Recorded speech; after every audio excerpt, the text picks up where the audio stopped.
Okay, welcome everyone to the BAPT conference entitled The New Normal, People, Type and the Post-Pandemic World. I'm delighted to introduce Jean-Luc Dupont. Jean-Luc will be presenting I Can't Identify My Type, Will You Help Me? Jean-Luc says type changed his life the day he understood why his job as an electronics engineer was not fulfilling his life expectations. Since then, it's been his mission and passion in life to help people to discover their true type and explore and enjoy to the fullest its dynamic. Welcome, Jean-Luc, and over to you. Okay, thank you so much, Nicolas. So welcome to this last session of the conference. I hope you are doing fine and you had a great time watching the different conferences. I'm so pleased and so happy to be able to share with you my presentation about troubles you may have when you try to help people understanding and discover the true type. Can you see my slides there right now? Yeah, you see my slides? Yeah. Okay, great. Okay, thank you so much. So the title of the presentation is simple. Sometimes you may meet people that have hard time answering your questions when you try to help them discover the true type. And Susan Nash has written a wonderful book about this, about questions and all the things you can do to help people discover the true type.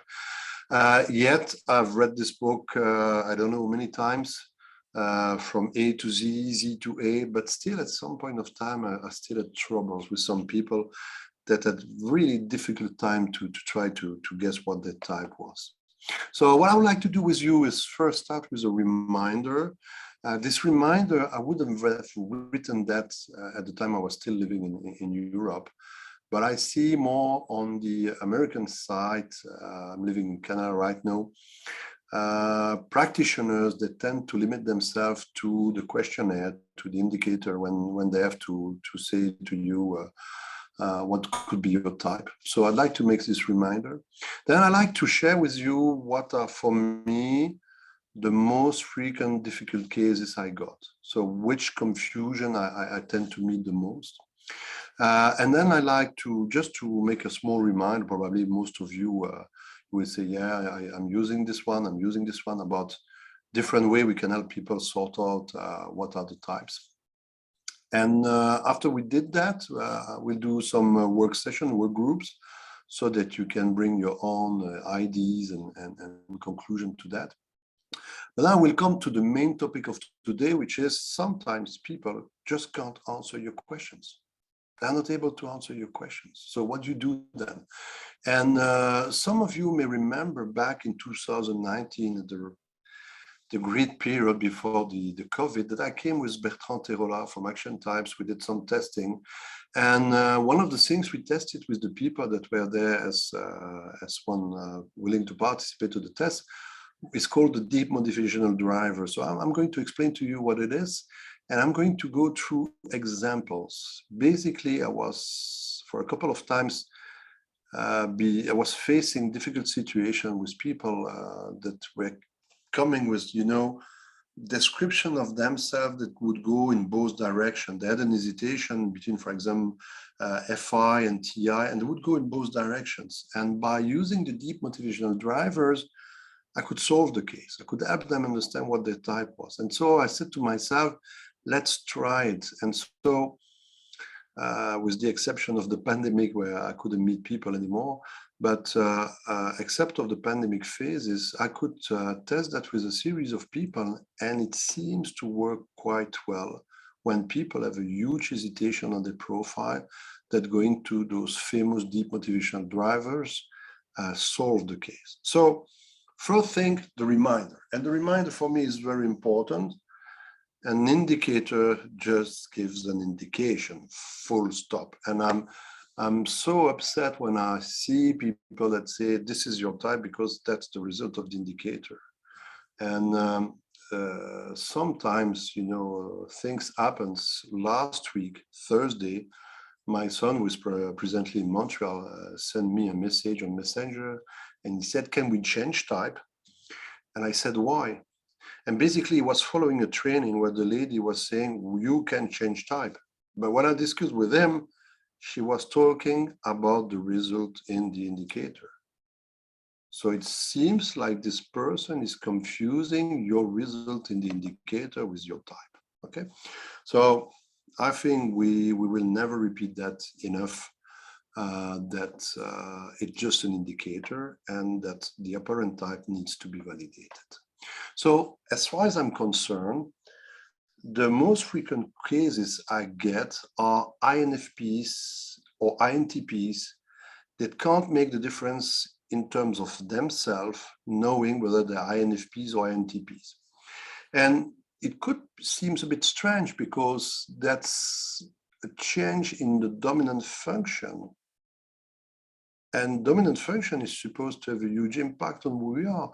That's the same interaction style. The way they manage change is supposed to be the same. Conflict management is likely to be different. A temperament and leadership style are likely to be different, but INFPs and INTPs can be somewhat different. Then a case I get a lot is ISFJs versus INFJs. Excuse me, there is a typo on the slide. It's not ISFJ, INTJ, it's ISFJ, INFJ. And then once again, it's a dominant function that change. With probably the same conflict management style. Okay, temperament is going to be different, interaction style is going to be different, but introverted sensing, introverted intuition, of course, they share a series of characteristics because they are introverted perceiving function, but sensing, anchoring in the past, and introverted intuition projecting yourself in the future can be very, very, very different. And then one funny one is ESTPs with ESTJs. Look at the difference. Of course, I know they have the same interaction style, and there is a former prime minister of Belgium, may rest in peace, he deceased a couple of years ago. When you take him as an example and say, people, let's try to guess what his type could be, a lot of people are going to answer he is an ESTJ. But then I take a few sentences. For example, the guy used to say, we are not going to solve a problem until the moment the problem happens. That's not really ESTJ type of language. The guy would say, when we are in a negotiation, nothing is decided until the moment everything is decided. So the guy said, give me the freedom to change my mind until the latest moment. That's one, again, is not really an ESTJ type of language, okay? But maybe it's due to the same in-charge interaction style that sometimes people are confused. So those are the most three frequent cases where I have people that say, you know, I've been listening to you, I've been listening to the explanations are clear, yet I don't know who I am, okay? So, how can we solve that? Well, what I've been trying to do for years and years and years is start by explaining the different characteristics of those types. INFP tends to function these ways, INTP tends to function these ways, INTP try to find the logic and be coherent in the logic, INFPs try to be coherent with their value system, and so on and so on. Yet those people can't answer the question. Then I look at the type dynamic and the function orientation. You know, it's often the case for me that extroverted sensing may confuse themselves with intuitions, or introverted intuitive may tend to believe they are sensing if you just explain sensing and intuition. When you start to explain the difference between extroverted sensing, introverted sensing, extroverted intuition, introverted intuition, it can help. Yet I still have people that are confused. Interaction styles can be helpful. For example, when I had a couple of weeks ago, a guy said, I'm an ENTJ. He had such a behind the scene behavior that I started to ask him questions whether he was in stress, and so I had to say, you know, I didn't see the type of energy when you're reacting and so on and so on. Leadership styles can be interesting with the temperaments of David Kersey, between difference between extroverted sensing, introverted sensing, and Fs and Ts. I love to use Damien Killen's approach of conflict management with the introverted thinking, introverted feeling, extroverted thinking, extroverted feeling. It gives often good insights to people that have an hesitation in between perceiving and judging, an hesitation between thinking and feeling. But yet, I still have people that are not able to understand themselves. The change management, I know that some people are using sensing and extroversion, sensing and introversion. I don't use that. I don't believe in that. I have more tendency to use extroverted sensing, extroverted intuition, introverted sensing, introverted intuition. And then there is life experience. One of the questions I like to ask is, did you got some messages when you were a kid? Like, be more like this, be more like that. Because sometimes what I've seen is some young guys, some young girls have received such a huge pressure when they were kids that unconsciously they have acted outside of their own preference. I remember a lady, she was in my office in Montreal, very nice person. She looks so much like an ISFJ, you know, the way she was talking with very precise language, more referring to the past, looked like very conventional person, was really impressive. And we were discussing, after 15 minutes, I saw her relaxing. And I saw her changing her posture in my chair. And she started to make joke, making links between words, changing the wording and the sentencing, switching from one topic to the other. And I remember that to the latest day of my life, I look at her and I said, are you of the family of the lady who was in this seat 15 minutes ago?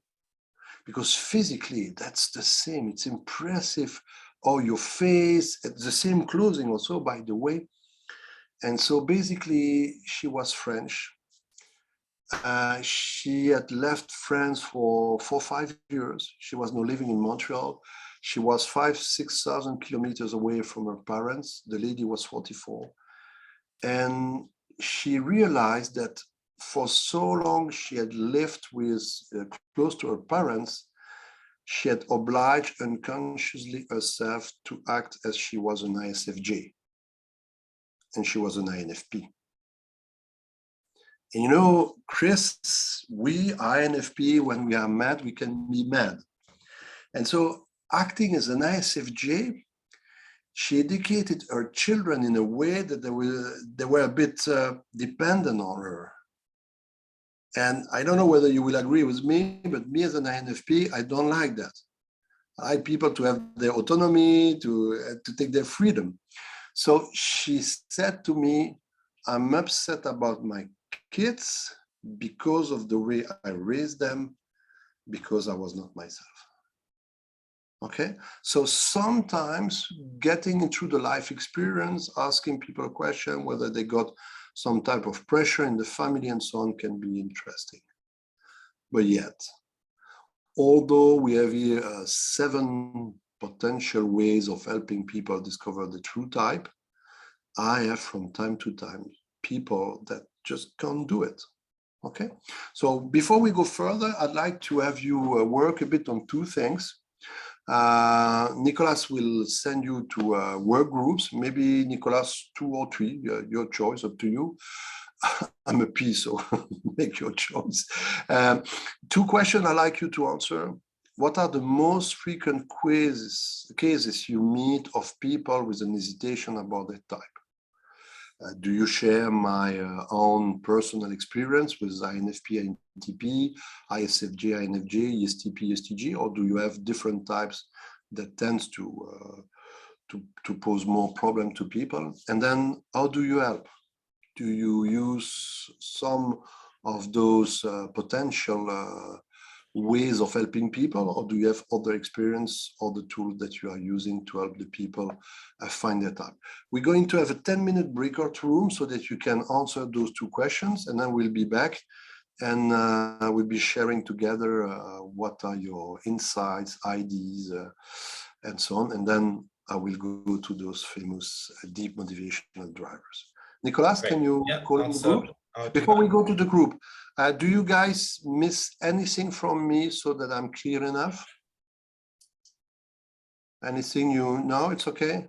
Because Catherine, as a good INFP, I have learned over time that when I believe I'm being clear, usually I'm not at all. So, okay. So, Nicolas, would you call the groups? Quick question, Jean-Luc. Do you want to be included in a breakout room or not?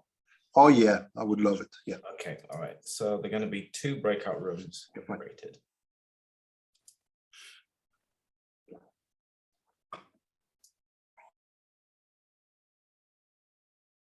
Jean-Luc, can you unshare your screen?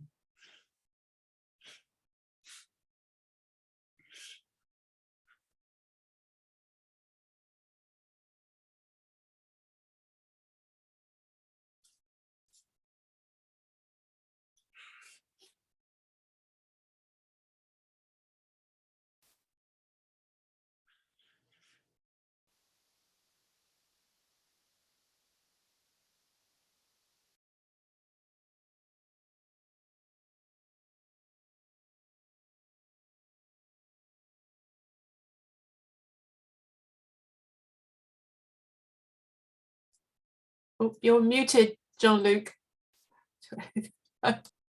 I'm working on Zoom 2-3 times a week. I'm still forgetting much, Mandy. So are there different cases that you guys, girls, meet in your practice in terms of people that have difficulty understanding the true type? Well, Carol had a good example in our group, so. Yeah, I was saying that in my students, I have 2 cohorts of students a year. And the first thing they have to do is assess their type. And the most common misunderstanding that the types have, or the self-misunderstanding, is ENFP to INFP. Yeah. The ENFPs have difficulty seeing themselves as extroverts. They almost always think they're introverts. Okay. And I think this comes from not being aware that what the extroverted function is. I mean, they think it's all about just going out and socializing and partying and blah, blah, blah, when it's really about being attentive to stimuli, like a little antenna dish, mental stimuli, ideas coming in.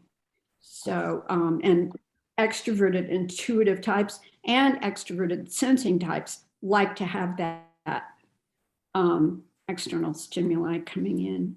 And then INFPs are an interesting category all by themselves because there's such a strong desire to be authentic and original that they often have a resistance to the whole idea of type because it looks like it's undercutting originality. And when they understand what Jung really meant by type, that differentiating our preferences is actually making us more individual, then they get it, and then they see the INFP-ness. Okay, that's funny what you introduced, because I wrote 2 books, and the first one is in French, but the first one, the title is "You Are Unique," and I love the title. So, and I'm an INFP, so very interesting to hear that. Okay, are there other tools that you guys are using to help people understand what the type may be? Apart from the one we just saw before the breaking room, Chris? Not so much a tool as trying to phrase in language for that person what they would understand some of perhaps the clearest defining characteristics of the 2 different types. So, for example, INFJ seems, from my understanding, to have a very clear mental clock in their minds. They know what time it is and where they're going to be when. Okay. They may or may not be neurotic about it. That's a different thing. But INFPs, I think, have a rather more tenuous grasp of what time it is. and Yeah. need alarms and alerts everywhere. Yeah. Okay. So that kind of thing that I picked up over the years, it seemed to be some of the clear defining core differences between them, that especially if I know the person, if I know that they can never be on time or they always struggle to be on time, I think, you know, if an INFJ would probably has better inner clock than that. Okay. Okay. Dario, you explained to us in our breaking room a few ideas about the subtypes. Would you share that? Yeah, thank you. So just over the years, the gathering brain imaging data and sorting that and trying my best to get to best fit type, which is, you know, always ongoing struggle with some folks. And then also noticing the research of other people, that seeing that we could sort of sort people into some categories that reflect development. So what kind of, you know, is it more like a collectivist culture, more individualistic culture, that kind of thing. So are they, like my style, for example, many people in this, when I do presentations and live and workshops and so on, people think I'm an extrovert. The students over the years, when they learn about type, they think I'm an ENTP as they're just learning it. Because I come off and, you know, it's like have fun with it and excited, and it's a very dopamine kind of experience.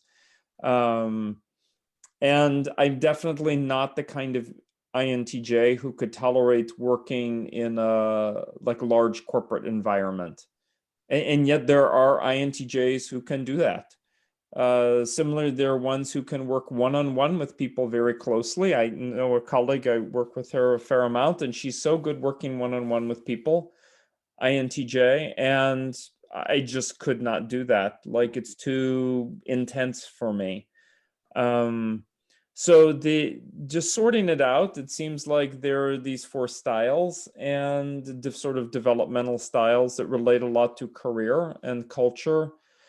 And I found the trick that I mentioned, the breakout room. So I was working with the ISFP who knows type, but had still been debating for a couple of years.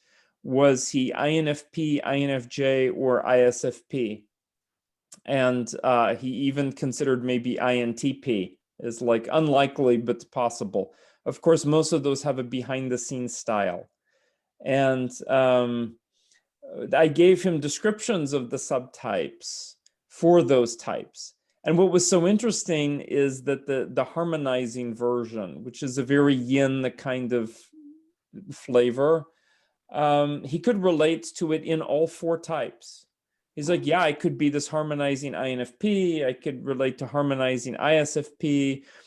But when he looked at the other options, you know, not harmonizing, but the other ones like a dominant and so on, he says, yeah, there's times when I'm this dominant ISFP, but these other ones like dominant INFP, like I can't relate to this at all. So it became an idea, like, I don't know yet because I don't have, you know, years of experience with it, but that there could be accounting for culture, potentially gender roles, but certainly career path and all of that, like having a coherent way and like a tool for them, for people to read and sort of identify. And so far I have found it to be helpful, especially with the ISFJ, INFJ. That's an example where that's helped a lot. And there are even, for example, ESTP. So there's a Facebook group that's for ESTPs and their friends, and that's specifically around type, you know. And yeah, some ESTPs do fit the sort of, you know, like party boy or party girl mentality, but many others actually don't. Mm-hmm. And they almost find, they're like, yeah, I do have that side to me, but it's just a side and it's not my main thing at all. In fact, you know, I don't do it that much.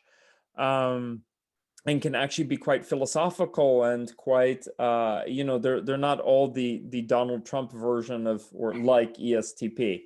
Okay. And so it was really interesting to see, yes, you know, as I got to know these ESTPs, that they come in these 4 different versions, and I know personally different examples. Okay. Yeah. Okay, thank you so much. Well, I love what you just said, and I will give an example of 4 INFPs I had once in a training. Before I go to DMDs, just a question to the group.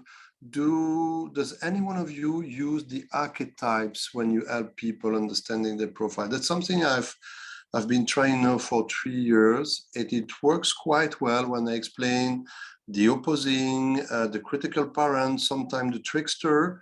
And I make a description of a profile using conflict, leadership, change, and so on, interaction style, and so on.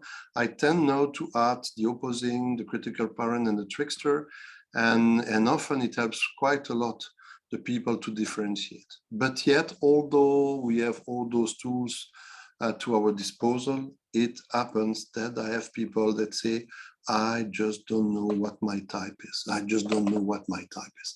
And so when this happens, what do you do then?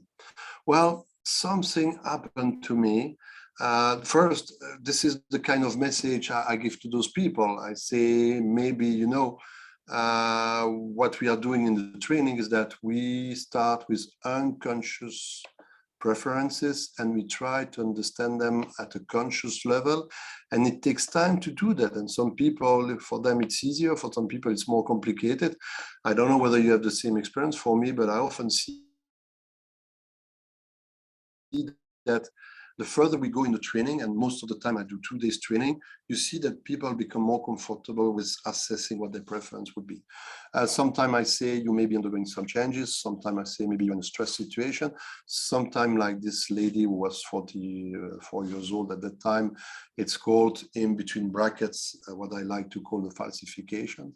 And then when it doesn't work, sometimes I say, you know, the importance that you improve yourself, but often people are frustrated because they see the other guys in the group, they can type themselves and they can't, so they have some kind of frustration. I say, you know, maybe that may mean that you are more able to use 2 different types of preference, and that's a richness, but yet still the people want to know their type. And so one day I had in a training a guy, he was approximately 30 years old, INTP.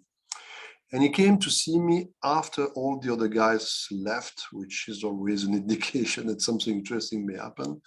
And he said to me, I think I'm a narcissist pervert. I say, oh, come on, gosh, let's stay cool. Let's stay cool. And so basically the guy, he had a very beautiful face. It looked like his physical stature was quite impressive. Beautiful clothes, consultant, apparently was making good money, was doing a very dangerous sport, and apparently he was so gifted at seducing ladies. And so the guy, for him, transforming a date into the start of a personal relationship was just like this. But he said to me, it's easy for me to meet a girl and we're going to spend the night together, but the day after, I get fired like this. And so what happened is the guy had such a huge need to express emotions, to be romantic. And so after the night, he would say to the girl, come in my hands. And then he would do something like, I didn't see your butt was so big, or you are smelling perspiration. I swear, Catherine, that's what the guy was doing. So he would be fired like this. And, you know, sometime maybe one of those ladies had read some book about narcissist pervert and, you're a narcissist pervert. You know, given the fact the guy was so gifted, probably he had heard that a couple of times. If this would have happened to me, I would have heard that once every 5 years, so I wouldn't be under the impression. But the guy kept getting that kind of message and he was not feeling good with that. Another thing, Dario, I got was 4 INFPs in the room. And when I describe what an INFP is supposed to be in the average, the 4 of them said, that's me. and the four of them look at the three other guys saying, you can't be like me. So it was such an interesting thing that happened. So that's where I said to myself, I'm going to try to check what the deep motivational drivers are to see whether maybe that could be the explanation of the problem. And so a preference, it's an unconscious, easier, more natural, more economic, and so on, way of using our brain, way of processing information. A deep motivational driver, DMD, is an unconscious tendency to be attracted to favor one preference. And so this, you may remember, Bertrand came with me back in 2019, probably you never met Ralph. Bertrand, Terola, Ralph Hippolyte are the both founders of the action type model, and they have discovered those deep motivational drivers. And we have 5 pairs, and every DMD can be either extroverted or introverted. So they have changed the letter to avoid any confusion. So you've got understanding. And external understanding, external, push you to using extroverted thinking, while introverted understanding push you towards introverted thinking. I became an electronics engineer because I wanted to understand electronics. And when I was 18, I had to make my choice of study. All of my friends said, don't go for engineering school. That's just not you. And I said, fuck off. I want to understand electronics. Took me, well, 40 years, 35 years to understand that was my internal understanding that was at play. But being an INFP, my introverted thinking is my hate function, the demoniac. And I can promise you that over the 5 years, 10 years I work as an electronics engineer, I have discovered what it means to use a function which is your demoniac function. Okay, so we have relationship, which can be external and internal. They push you towards extroverted feeling or introverted feeling. Then I've switched directly on the 4th line. We have external projection, internal projection. They push us to the extroverted intuition, introverted intuition.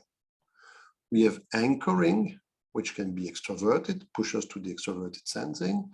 Anchoring, which can be introverted, that push us to the introverted sensing.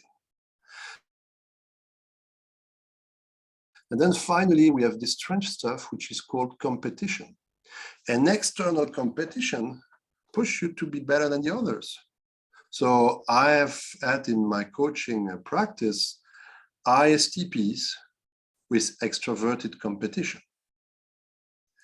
Everything is about competing.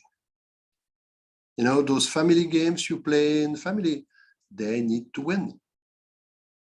They need to win. You know, ISTP is a type that can potentially want to be the first on the target, and well, when they have extroverted competition with it, can be funny. While introverted competition is more of being better than myself. So I had a customer, she's an INTJ with introverted competition. Oh gosh, oh gosh. She does such a great career, but she's killing herself. She's literally killing herself. So when your DMDs are in sync with your preference, it can give a type which is really, you know, exemplary what the type can be. It pushes you so much in developing your preference. But when your DMDs are different from your preferences, that can be interesting. So let me present to you my case. I'm an INFP, but you know, I've got introverted understanding and extroverted relation. So extroverted relation push me to using extroverted feeling. So as a typical INFP, having extroverted feeling as the opposing function, I don't like when people try to please me, you know?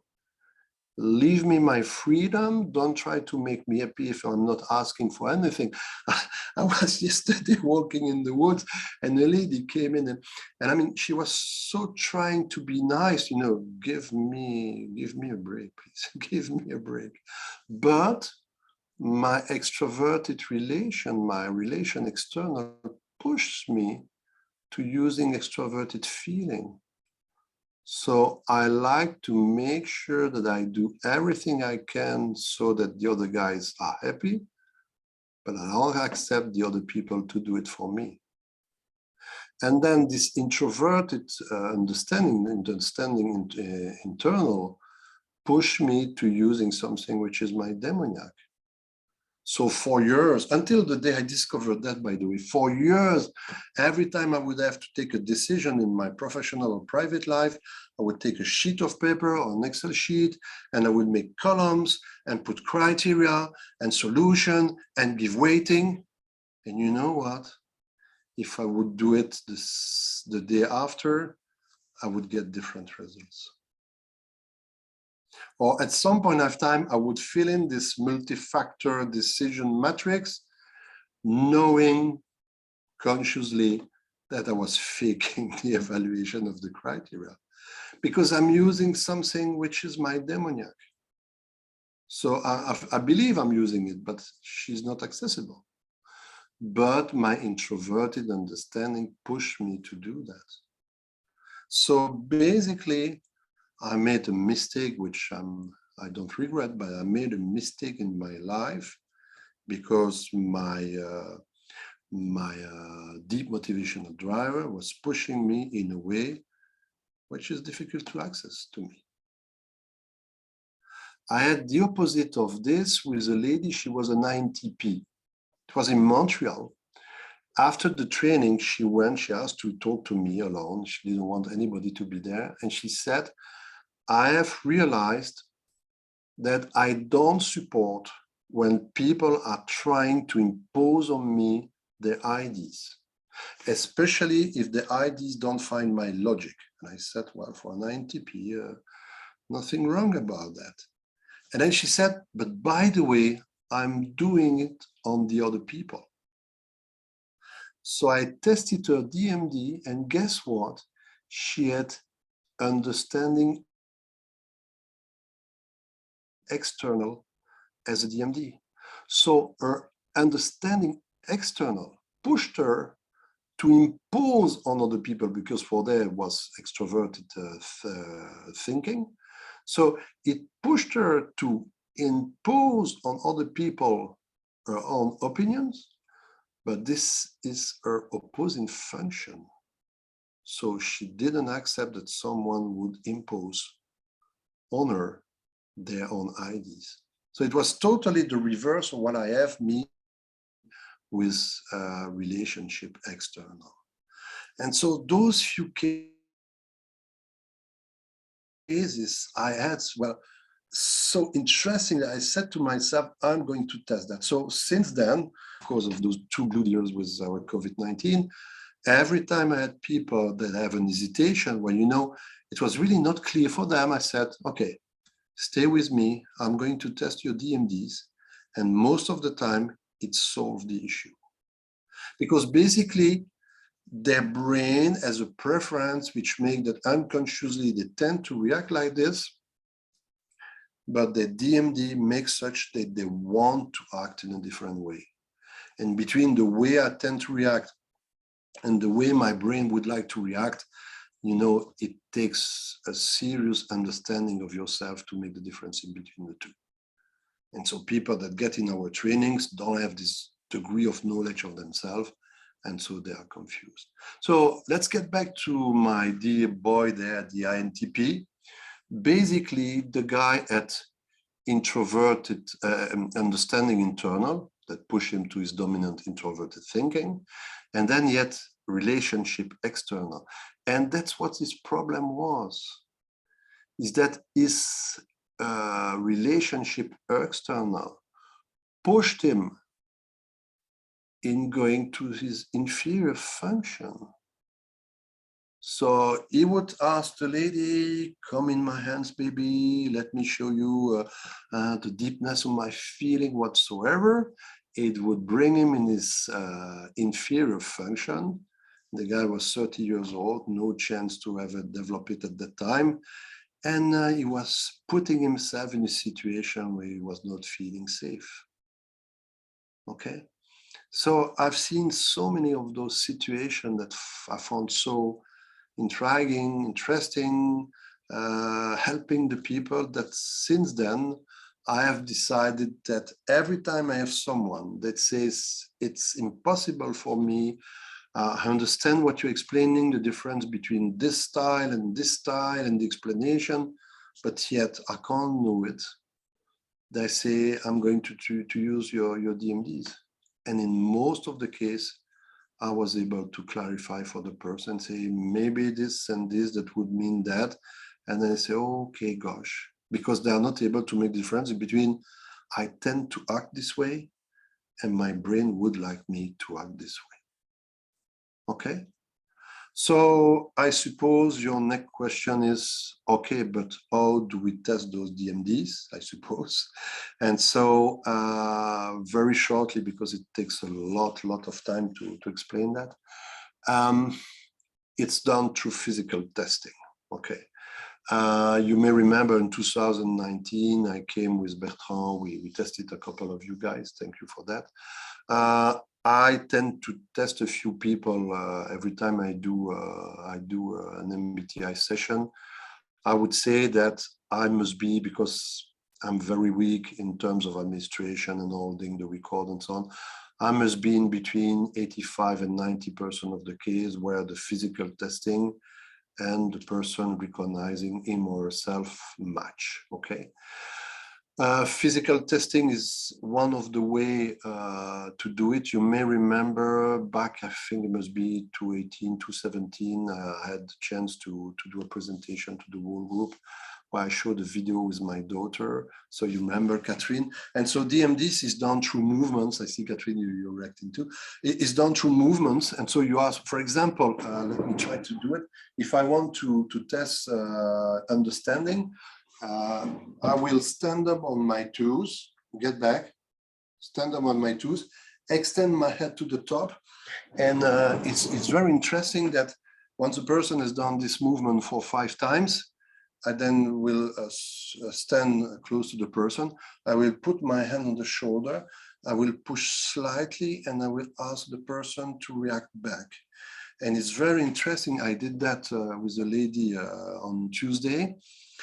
Just ask her to change her tongue from the left cheek to the right cheek, and she lost all ability to stand up to the strength I was putting on her shoulder.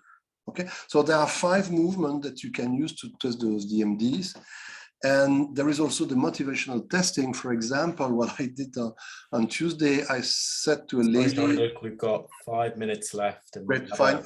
Session, yeah. Sorry, I'm 1 minute. I'm 1 minute away of the question session. Okay.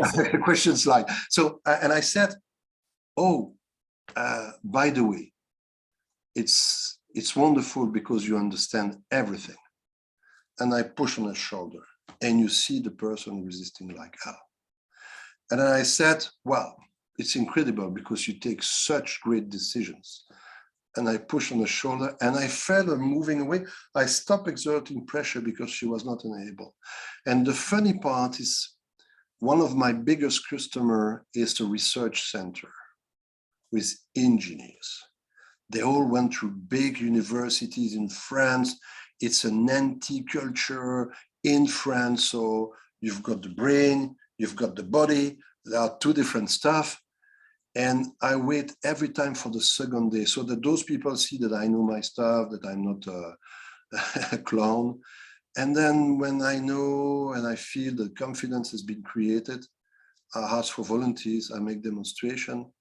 And believe me, it's always funny because those people, they look at me like, what's that? but it's incredible. So there is a third way of testing it that I never use because I don't feel comfortable with it. But my main message is, it looks like, because I have no statistical demonstration. I'm not a scientist. bad luck for me. But it looks like those DMDs really exist. It looks like when your DMDs are in sync with your type, probably your type is more strong version of who you are. But it looks like when your DMDs are not going the same direction as your preference, that it can create confusion. And if you are able to check the DMDs of someone, it can really help. So I should one day try to put all the sheets I'm taking notes to, so that I get some statistics. But I wanted to share that with you. If you want to get to know more with that, Bertrand will be in England as of tomorrow, I believe, and would be more than happy to give you his coordinates. This is it. So what are your questions or your comments? Thank you. We've got a closing session in just 2 minutes, Jean-Luc, so we do have to close the session down. I'm sorry. You're welcome. I'd like to encourage everyone to go to the closing session, which starts in about 2 minutes time. So if there are any quick questions, but yeah, we do need to close the session, Jean-Luc. Thank you very much. That was very helpful. I'm just going to stop the recording.